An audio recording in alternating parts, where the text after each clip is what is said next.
Hello friends, എല്ലാവർക്കും നമസ്കാരം. നിങ്ങൾ ഏവരും കാത്തിരിക്കുന്ന ഗൗതമിന്റെയും നന്ദയുടെയും ഇന്നത്തെ വിശേഷത്തിലേക്ക് എല്ലാ കൂട്ടുകാർക്കും സ്വാഗതം. എല്ലാവർക്കും നല്ലൊരു ദിവസം ആശംസിച്ചുകൊണ്ട് തന്നെ നമുക്ക് ഇന്നത്തെ വിശേഷത്തിലേക്ക് കിടക്കാം. അതിനു മുമ്പായിട്ട് ആരെങ്കിലും നമ്മുടെ ഒരു ചെറിയ ചാനൽ ആദ്യമായിട്ട് കാണുന്നുണ്ടെങ്കിൽ സബ്സ്ക്രൈബ് ചെയ്ത് വെച്ചോളൂ കേട്ടോ. അതിനോടൊപ്പം മാക്സിമം എല്ലാവരും നമ്മുടെ വീഡിയോ ഇഷ്ടപ്പെടുകയാണെങ്കിൽ തീർച്ചയായിട്ടും ഒരു ലൈക്ക് അടിച്ചിട്ടേ പോകാവുള്ളേ. അപ്പൊ നമുക്ക് നേരെ ഇന്നത്തെ വിശേഷത്തിലേക്ക് തന്നെ കിടക്കാം. അങ്ങനെ ഗൗതമിന്റെയും പിങ്കിയുടെയും വിവാഹ വാർഷികം തന്നെയാണ് ഇന്നത്തെ പ്രധാന ഹൈലൈറ്റും വിഷയം എന്നൊക്കെ പറയുന്നത്. അങ്ങനെ നമ്മുടെ പിങ്കി നന്ദേനെ വിളിച്ചുകൊണ്ടിരിക്കുന്ന ആ ഒരു സീനാണല്ലോ ലാസ്റ്റ് ഭാഗമായിട്ട് കണ്ടത്. അങ്ങനെ പിങ്കി നന്ദേനെ വിവാഹ വാർഷികത്തിന് ക്ഷണിച്ചു. ഒറ്റ വാക്കിൽ തന്നെ നമ്മുടെ നന്ദ പറഞ്ഞു, ഇല്ല, ഒരിക്കലും ഞാൻ ഈ ഒരു വിവാഹ വാർഷികത്തിൽ പങ്കെടുക്കാൻ വരില്ല. നിങ്ങളുടെ കുടുംബക്കാർ ചേർന്ന് പങ്കെടുക്കുന്ന ഒരു വിവാഹ വാർഷികത്തിൽ ഞാൻ എന്തിനു പങ്കെടുക്കണം? ഞാനൊരു ഡോക്ടർ മാത്രമാണ്. ഞാൻ നിങ്ങളുടെ മകനെ ശുശ്രൂഷിക്കുന്ന, നിങ്ങളുടെ മകനെ നോക്കുന്ന, എൻ്റെ പേഷ്യൻ്റായ നിങ്ങളുടെ മകനെ നോക്കുന്ന ഒരു ഡോക്ടർ മാത്രമാണ്. അതിൻ്റെ പേരിൽ നിങ്ങൾ എന്നെ വിളിക്കരുത്, ഞാൻ വരില്ല. ഏതായാലും വിളിച്ചതിന് താങ്ക്സ് എന്ന് പറഞ്ഞിട്ട് ഫോണും അങ്ങോട്ട് കട്ട് ചെയ്തു കേട്ടോ. നമ്മുടെ പിങ്കിക്ക് എന്തോ പോലെ ആയിപ്പോയി. പിങ്കിയൊക്കെ പ്രതീക്ഷിച്ച കാര്യം തന്നെയാണ്, ഒരിക്കലും നമ്മുടെ നന്ദ വരില്ല എന്ന്. ഏതായാലും പിങ്കി അത് അവിടെ ആരോടും പറയാനൊന്നും പോയില്ല. ഈ സമയത്താണ് കുട്ടികൾക്ക് ഭയങ്കര സന്തോഷമാണല്ലോ ഇങ്ങനെ ആഘോഷം എന്നൊക്കെ പറയുമ്പം.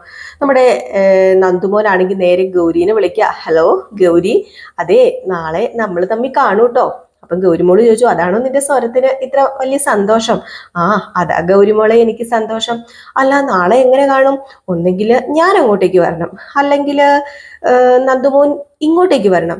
പക്ഷേ നമ്മൾ രണ്ടും അങ്ങോട്ടും ഇങ്ങോട്ടും വരാതെ എങ്ങനെ കാണാനാ? ആ, അതിന് വേറൊരു വഴിയുണ്ട്.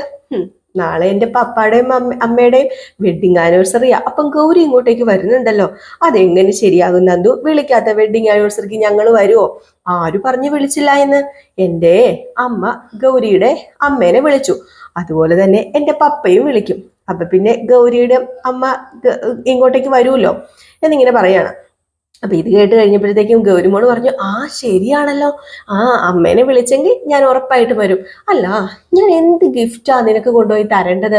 അതിന് എനിക്കല്ലല്ലോ ഗിഫ്റ്റ് തരേണ്ടത്. വെഡിങ് ആനിവേഴ്സറി ആഘോഷിക്കുന്ന എൻ്റെ പപ്പയ്ക്കും അമ്മയ്ക്കും അല്ലേ. ആ, അവർക്കുള്ള ഗിഫ്റ്റ് അമ്മ കൊടുക്കും. പക്ഷേ നന്ദുവിന് ഞാനൊരു ഗിഫ്റ്റ് തരണ്ടേ? ഞാൻ എന്ത് ഗിഫ്റ്റ് തരും? ഒരു ഗിഫ്റ്റ് വേണ്ട, നീ ഇങ്ങോട്ട് വന്നാൽ മാത്രം മതി എന്ന് നന്ദുമോൻ പറഞ്ഞപ്പോ അതൊന്നും ശരിയാവില്ല. ഞാന് എന്തെങ്കിലും വരച്ചോണ്ട് വരാം, എന്തെങ്കിലും ഡ്രോയിങ് ചെയ്തോണ്ട് വരാം. എൻ്റെ മനസ്സിൽ തോന്നുന്നത് ഞാൻ ഡ്രോയിങ് ചെയ്ത് അന്ന് ഞാൻ കൊണ്ടുതരാം കേട്ടോ. എങ്കിൽ പിന്നെ ഫോൺ വെച്ചേക്കാണേ. ആ ശരി നന്ദുട്ടാ എന്ന് പറഞ്ഞ് നമ്മുടെ ഗൗരി ഫോൺ കട്ട് ചെയ്തു. അപ്പം കുട്ടികളുടെ മനസ്സിൽ വലിയ വലിയ പ്രതീക്ഷകളാണ് കേട്ടോ. ഫംഗ്ഷനിൽ പങ്കെടുക്കാൻ വരും. നമ്മുടെ ഗൗരി ആദ്യമായിട്ടാണ് നന്ദുവിന്റെ വീട്ടിലേക്ക് വരുന്നത്. അപ്പോൾ ഒരു വല്ലാത്ത ഒരു എക്സൈറ്റ്മെന്റ് പിള്ളേരുടെ മനസ്സല്ലേ. അങ്ങനെ ഒത്തിരി ഒത്തിരി ചെറിയ കുഞ്ഞു ആഗ്രഹങ്ങളാണല്ലോ ഈ കുട്ടികൾക്കുള്ളത്. അപ്പൊ അവര് ഭയങ്കര ഹാപ്പിയാണ്.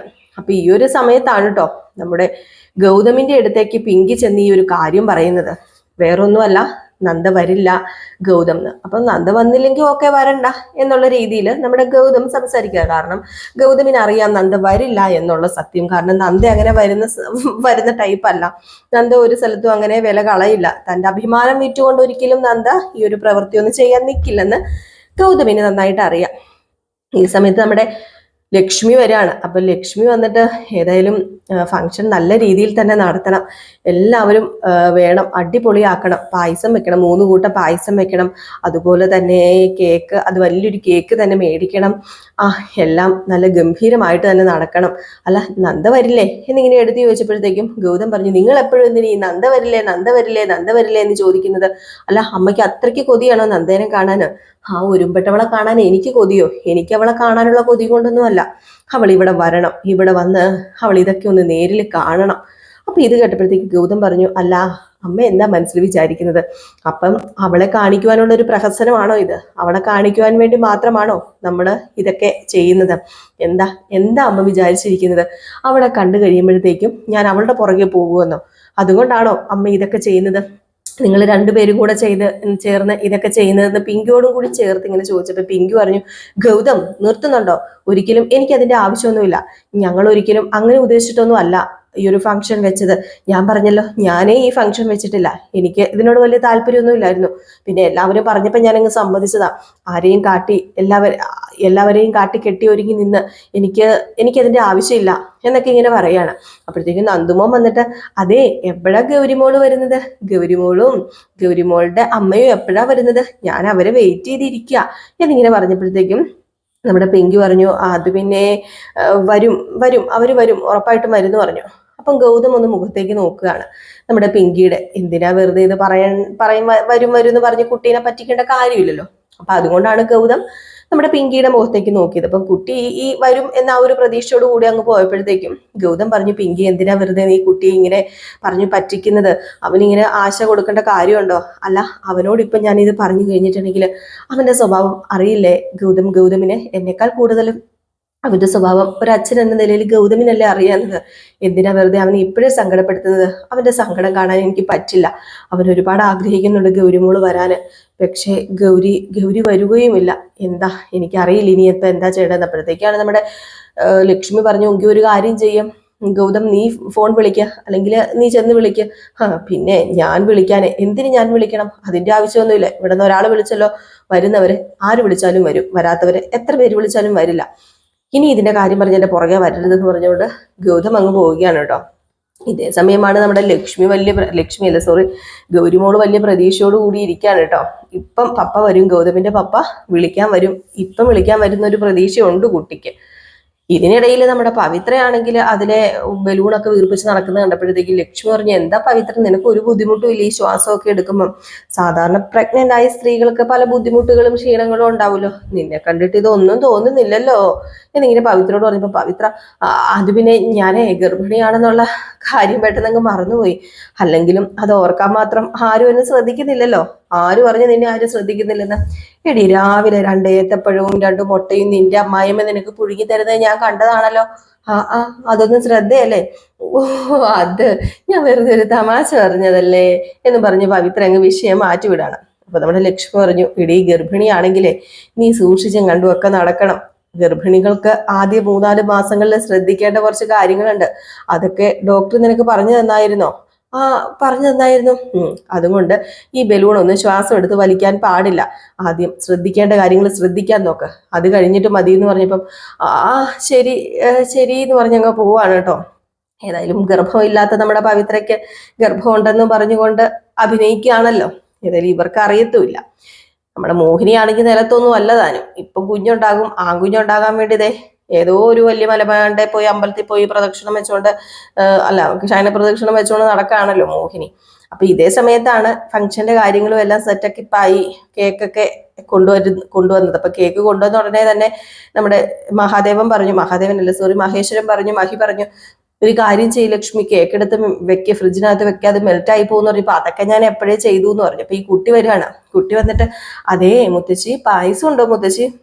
3 കൂട്ടം പായസം ഉണ്ട്, അതുപോലെ സദ്യ ഉണ്ട്, കേക്കുണ്ടല്ലേ? പിന്നെ കേക്കല്ലേ മോനെ വെഡിങ് ആനിവേഴ്സറിക്ക് മെയിന്? ഓ, കേക്ക് എനിക്ക് കഴിക്കണം. കേക്ക് മോൻ എന്തോരം കഴിക്കും? ഞാൻ കേക്ക് ഇത്രയും കഴിക്കുന്നു പറഞ്ഞ കുട്ടി. അപ്പൊ പറഞ്ഞു, കേക്ക് കഴിക്കാൻ ഒരു മടിയില്ല, ചോറാണെങ്കിൽ ഒരു ഇച്ചിരി കഴിക്കും. അത് ചോറല്ലേ, ഇത് കേക്കല്ലേ, കേക്ക് ഒത്തിരി കഴിക്കണം, ചോറ് കുറച്ച് കഴിച്ചാൽ മതി എന്നൊക്കെ കുട്ടി പറയണം. അപ്പൊ കുട്ടിയുടെ ഡ്രസ്സൊക്കെ മാറ്റി ഇങ്ങനെ കുട്ടിയെ അണിയിച്ചൊരുക്കി നിൽക്കുകയാണ് കേട്ടോ. ഏതായാലും സമയം ആകാറായി. കേക്ക് കട്ട് ചെയ്യാൻ തുടങ്ങുമ്പോഴും നന്ദ എത്തുന്നില്ല, ഗൗരി എത്തുന്നില്ല. അങ്ങനെ അന്വേഷിക്കുകയാണ് കുട്ടി. ഗൗരിമോളെ കാണുന്നില്ലല്ലോ എന്ന് പറഞ്ഞ് ഭയങ്കരമായിട്ടും ഉമ്മർത്തൊക്കെ പോയി നിൽക്കുന്നു. ലാസ്റ്റ് ഗൗരിമോള് വരില്ല എന്ന് നമ്മുടെ ഗൗതം പറയാണ് കേട്ടോ. മോനെ, ഗൗരിമോള് വരില്ല, അവർക്ക് എന്തോ തിരക്കുണ്ടെന്ന്. കുട്ടി എന്ത് ചെയ്തു? നേരെ പോയി റൂമിനകത്ത് വാതിലങ്ങ് അടച്ചു. എന്നിട്ട്, അതെ, ഗൗരിമോള് വരാതെ ഞാൻ ഇതിന്റെ വെളിയിൽ ഇറങ്ങില്ല. എനിക്ക് ഗൗരിമോള് വരാതെ ഈ ഒരു ബർത്ത്ഡേ ആഘോഷിക്കുകയും വേണ്ട. ഗൗരിമോളും എൻ്റെ ഡോക്ടർ ആൻറ്റി ഇല്ലാതെ എനിക്ക് ഒരു ഫംഗ്ഷനും വേണ്ട എന്ന് പറഞ്ഞ് വാതിലടച്ചു. നമ്മുടെ പിങ്കി തുറക്കുമോനെ എന്നും പറഞ്ഞുകൊണ്ട് കിടന്ന് പറയാണ്. എവിടെന്ന്? ഇല്ല, ഞാൻ വരില്ല, എനിക്ക് ഗൗരിമോള് വരണം, അല്ലാതെ ഞാൻ വരില്ല, അല്ലാതെ ഒരു ഫംഗ്ഷനും വേണ്ട ഇവിടെ എന്ന് പറഞ്ഞ് ഷാട്ടിയും പിടിക്കുന്നത് നമ്മുടെ നന്ദുമോനെ. അപ്പോഴത്തേക്കും ഗൗതം വന്നിട്ട്, എന്താ പിങ്കി എന്നിങ്ങനെ ചോദിച്ചപ്പം, അത് പിന്നെ കണ്ടില്ലേ ഗൗതം, മോൻ വാശി പിടിച്ചിരിക്കുക, അവൻ റൂം അടച്ചിട്ടേക്കുക, അവൻ വരില്ലെന്ന് അകത്തുനിന്ന് ലോക്ക് ചെയ്തിട്ടേക്കോ, പേടിയാവുക. ആണോ? അത് നീ ഇങ്ങ് മാറിക്കേ, ഞാനൊന്ന് സംസാരിക്കട്ടെ എന്ന് പറഞ്ഞ് ഗൗതം, അതെ മോനെ നന്ദു, നീ ഇറങ്ങി വാ, നീ എന്തിനാ വാശി പിടിച്ചിരിക്കുന്നത്? അതെ, അവർക്കിപ്പോ വരാൻ പറ്റാത്ത സാഹചര്യം അല്ലേ, അതുകൊണ്ടല്ലേ അവര് വരാത്തത്. മോൻ വിഷമിക്കൊന്നും വേണ്ട, മോൻ ഇറങ്ങി വന്നേ, ഇങ്ങോട്ട് വന്നേ, നമുക്ക് കേക്ക് കട്ട് ചെയ്യണ്ടേ, കേക്ക് കഴിക്കണ്ടേ, പായസം കുടിക്കണ്ടേ? വേണ്ട, എനിക്ക് ഒന്നും വേണ്ട. ഗൗരിമോള് വരാതെ ഞാൻ ഒന്നും കഴിക്കില്ല, ഞാൻ ഇതിന്റെ റൂമിൽ നിന്ന് വെളിയിൽ ഇറങ്ങത്തുമില്ല. അതെ, പപ്പയ്ക്ക് വേണമെങ്കിൽ ഗൗരിമോളെ പോയി കൂട്ടിക്കൊണ്ട് വരാലോ, പിന്നെന്താ? ദേ പപ്പ ചെന്ന ഗൗരിമോളും അതുപോലെ ഡോക്ടർ ആന്റിയും വരും, എന്നിട്ടേ ഞാൻ ഇവിടെ നിന്ന് ഇറങ്ങത്തുള്ളൂ എന്ന് പറഞ്ഞ് വീണ്ടും വാശി. അപ്പോഴത്തേക്ക് നമ്മുടെ പിങ്കി പറഞ്ഞു, ഗൗതം എന്തിനാ ഗൗതം കുട്ടി വാശി പിടിക്കുന്ന പോലെ ഗൗതം വാശി പിടിക്കുന്നത്? ഗൗതം ഒന്ന് ചെന്ന് കൂട്ടിക്കൊണ്ടുവാ പ്ലീസ്, ഞാൻ കാല് പിടിക്കാം, എൻ്റെ മോൻ്റെ സങ്കടം കാണാൻ എനിക്ക് പറ്റില്ല എന്നിട്ട് ഞാൻ പറയാ. അപ്പോൾ അവൻ്റെ മനസ്സിന് തളർത്തി കളയരുത്, ഒന്നാമത് അവനൊന്ന് റിക്കവറായി വരുന്നതേ ഉള്ളൂ എന്നൊക്കെ പറഞ്ഞ് ലാസ്റ്റ് നമ്മുടെ ഗൗതം അതിലങ്ങ് വീഴുകയാണ് കേട്ടോ. അങ്ങനെ നേരെ ചെല്ലുകയാണ് നമ്മുടെ നന്ദയുടെ അടുത്തേക്ക്. അവിടെയാണെങ്കിൽ ഗൗരി കണ്ണിൽ എണ്ണ ഒഴിച്ച് കാത്തു നിൽക്കുക. അപ്പൊ ഗൗതം വന്ന് ഇറങ്ങിയതും, ഹായ് പപ്പ വന്നോ, ഞാനേ കാത്തിരിക്കുമായിരുന്നു പപ്പാനെ എന്നിങ്ങനെ പറഞ്ഞപ്പം, ആണോ മോള് കാത്തിരിക്കായിരുന്നോ? അല്ല മോളുടെ അമ്മ എന്തിയെ? ബാ നമുക്കേ പോകാം, നമുക്ക് പോയി വെഡിങ് ആനിവേഴ്സറി കൂടണ്ടേ? ആ ആ കൂടണം. അപ്പോഴത്തേക്കും നന്ദ പെട്ടെന്ന് ഇറങ്ങി വന്നിട്ട്, ഗൗതം എന്താ ഇവിടെ കാര്യം എന്ന് ചോദിച്ചു. അപ്പം പറഞ്ഞു, അത് പിന്നെ ഞാൻ വന്നത് നിങ്ങളെ കൂട്ടിക്കൊണ്ട് പോകാനാ. അറിയാലോ ഇന്നത്തെ വിശേഷം എന്താണെന്ന് പിങ്കി വിളിച്ച് പറഞ്ഞായിരുന്നല്ലോ. ലജ്ജയില്ലേ നിങ്ങൾക്ക് എന്നോട് വന്ന് അത് പറയാന്? നിങ്ങൾക്ക് ലജ്ജയില്ലേ? നിങ്ങൾക്ക് കുറച്ചെങ്കിലും ലജ്ജ ഉണ്ടെന്ന് ഞാൻ ഓർത്തതായിരുന്നു, നിങ്ങൾക്ക് കുറച്ചെങ്കിലും അഭിമാനം ഉണ്ടെന്ന് ഞാൻ ഓർത്തതായിരുന്നു. പക്ഷെ അതൊന്നും ഇല്ലാതെ ഇപ്പം എന്നെ കൂട്ടിക്കൊണ്ടുവരാൻ നിങ്ങൾക്ക് കൂട്ടിക്കൊണ്ടു പോകാൻ നിങ്ങൾക്ക് നാണമില്ലെന്ന് ചോദിച്ചപ്പോഴത്തേക്കും നമ്മുടെ ഗൗരിമോളെ എന്താ അമ്മ ഈ പറയുന്നത്? ഒരാൾ വീട്ടിൽ വരുമ്പോൾ ഇങ്ങനെയാണോ സംസാരിക്കേണ്ടത്? അവരോട് കയറിയിരിക്കാനല്ലേ പറയേണ്ടത്? ഗൗരി നീ മിണ്ടാതിരിക്കുക. എന്തിനു മിണ്ടാതിരിക്കണം? ഞാനുള്ള കാര്യമല്ലേ പറഞ്ഞത്. അതെ വാ നമുക്ക് പോകാം. ദേ നന്ദുവിന്റെ പപ്പ വന്ന് നിൽക്കുന്ന കണ്ടില്ലേ? വേണ്ട, ഇവിടെ നിന്ന് ആരും പോവില്ല. ഗൗതം പറഞ്ഞു, പ്ലീസ് വാ നന്ദ, ഞാൻ പറഞ്ഞല്ലോ ഒന്ന് വാ. ഏയ് ഞാൻ പറഞ്ഞല്ലോ ഞാൻ വരില്ല എന്ന് പറഞ്ഞാൽ ഞാൻ വരില്ല. ഈ നന്ദയുടെ വാശി പ്രത്യേകിച്ച് എടുത്ത് പറയേണ്ട കാര്യമില്ലല്ലോ. പിന്നെ നിങ്ങളുടെ കുടുംബക്കാർക്കിടയിൽ ഉണ്ടാകുന്ന ഒരു ആഘോഷം, അതിൽ പങ്കെടുക്കാൻ ഞാൻ ആരുമല്ല, ഞാൻ വെറും ഒരു ഡോക്ടർ മാത്രമാണ്. ആ നിലയിൽ നിങ്ങളുമായിട്ട് വേറെ ഒരു കമ്മിറ്റ്മെന്റും എനിക്കില്ല. ആ കമ്മിറ്റ്മെന്റ് ഇല്ലാത്തിടത്തോളം കാലം എനിക്ക് അങ്ങോട്ട് വരേണ്ട ആവശ്യമില്ല. എങ്കിൽ പിന്നെ ഗൗരിമോളെ എങ്കിലും എൻ്റെ കൂടെ. അപ്പോഴത്തേക്കും ഗൗരി പെട്ടെന്ന്, എങ്കിൽ ഞാൻ വരാം, അമ്മ പോണ്ട, ഞാൻ ചെല്ലാം. ഗൗരി നിന്നോടാ പറഞ്ഞത് മര്യാദയ്ക്ക് പെരക്കകത്ത് കയറി പോകാന്. ദേ ഇവിടെ നിന്ന് എന്തിനേലും തുള്ളാൻ പോകാൻ ആഗ്രഹം ഉണ്ടെങ്കിൽ അങ്ങ് മനസ്സ് വെച്ചാൽ മതി, മര്യാദയ്ക്ക് കയറി പോടി എന്ന് പറഞ്ഞ് കൊച്ചിനെ പേടിപ്പിച്ച് അകത്ത് കയറ്റി വിട്ടു. അപ്പൊ ഗൗതം ചോദിച്ചു, എന്തിനാ നന്ദ നീ ഇങ്ങനെ മക്കളുടെ പേരിൽ വാശി പിടിക്കുന്നത്? ഇതിന്റെ കാര്യമുണ്ടോ? അതെ, നമുക്കിടയിൽ വലിയ പ്രശ്നങ്ങളുണ്ട്, പക്ഷെ അത് മക്കൾക്കിടയിൽ കൊണ്ടിടരുത്. കാരണം ഇതുപോലെ വാശി പിടിച്ചിരുന്ന ഞാനാ. ഇപ്പം ഞാൻ ഇങ്ങനെ ആയിട്ടുണ്ടെങ്കിൽ നമ്മുടെ മക്കൾക്ക് വേണ്ടി നിനക്കൊന്ന് അയഞ്ഞാൽ എന്താന്ന് ചോദിക്കുമ്പോൾ എനിക്കൊന്നും ഇതിനെക്കുറിച്ച് പറയാനില്ല, സ്റ്റോപ്പ്, ഞാൻ പറയണോ ഗെറ്റ് ഔട്ട്? അതിനു മുമ്പ് അതില്ലെങ്കിൽ ഇറങ്ങി പോകുന്നുണ്ടോ എന്ന് ചോദിക്കുകയാണ്. അങ്ങനെ വല്ലാത്തൊരവസ്ഥയിലാണ്. ഈ സമയത്തായിക്കോട്ടെ ഇന്ദീവരം തറവാട്ടില് വീണ്ടും നമ്മുടെ പിങ്കി ചെന്ന്, മോനെ ഇറങ്ങി വാ, പപ്പ പോയിട്ടുണ്ട്, ഇപ്പം ഗൗരിമോള് വരും, മോനിപ്പോ ഇറങ്ങി വാ. ഇല്ല ഗൗരിമോള് വരാതെ ഞാൻ ഇറങ്ങില്ല. അല്ല മോൻ ഇറങ്ങി വന്ന് ഫോണൊന്ന് വിളിക്ക്. അങ്ങനെ മോനും കൂടെ ചിലപ്പോൾ ഫോൺ ചെയ്തിട്ടുണ്ടെങ്കിൽ വന്നാലോ, ചിലപ്പോൾ മോൻ ഫോൺ ചെയ്താൽ വരും എന്നിങ്ങനെ പിങ്കി പറഞ്ഞതും കുട്ടി ഇങ്ങനെ ചിന്തിച്ച് നിൽക്കുകയാണ്. ഏതായാലും കുട്ടി ഇറങ്ങി വരുമോ എന്നൊക്കെ നമുക്ക് കാത്തിരുന്ന് തന്നെ കാണാം. ഈ ഒരു ഭാഗം കാണിച്ചിട്ടോ ഇന്നത്തെ വിശേഷം അവസാനിക്കുന്നത്. അപ്പോൾ എല്ലാവരും കാത്തിരിക്കുക. ഇനിയിപ്പം നമ്മുടെ നാളത്തെ വിശേഷമല്ല, സോറി, ഇനിയിപ്പം നെക്സ്റ്റ് വീക്ക് വിശേഷമല്ലേ. ഇന്ന് വെള്ളിയാഴ്ചയാണെന്നുള്ള കാര്യം ഞാൻ മറന്നു. അപ്പം ഇനി വരാനിരിക്കുന്നത് നെക്സ്റ്റ് വീക്ക് പ്രമേയ വിശേഷമാണ്. അതൊരു ഉച്ചയോടുകൂടി ഞാൻ അപ്ലോഡ് ചെയ്യുന്നതായിരിക്കും കേട്ടോ. അപ്പോൾ എല്ലാവർക്കും വീണ്ടും നല്ലൊരു ദിവസം ആശംസിച്ചുകൊണ്ട് നിർത്തുന്നു. Tata bye bye.